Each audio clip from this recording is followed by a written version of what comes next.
You're more likely to attract narcissists if you do these 4 things. And this will surprise you.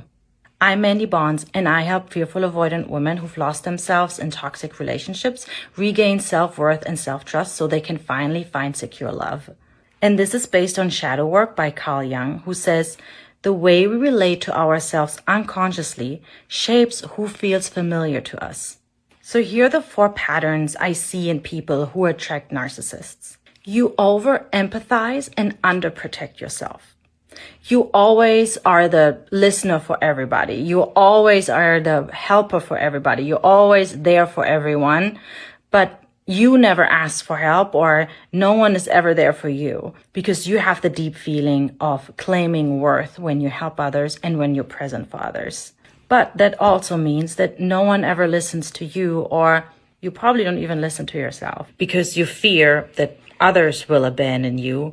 So you say yes when you mean no. You're always there for others to help, but the problem is at your own expense. The third one is that you're harsher on yourself than with anybody else.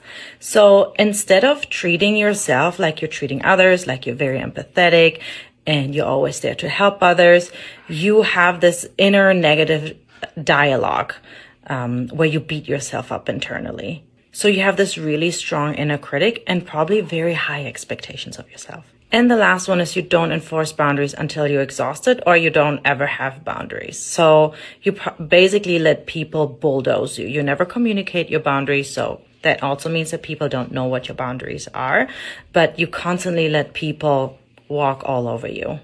And this matches perfectly the fearful avoidant, or also the anxious preoccupied.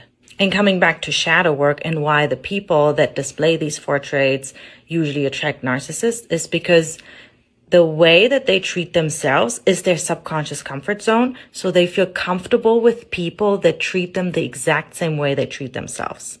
For example, if they're attracted to dismissive people, they should ask themselves, am I dismissing myself? Am I dismissing my own feelings?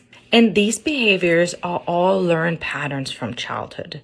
But remember, anything that is learned can be unlearned.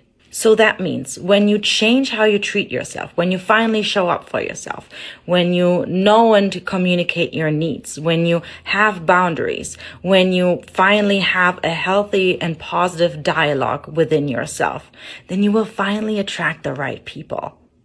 If this resonates with you, drop shadow work in the comments below. And you can also sign up for my weekly newsletter through my website in the link in my bio.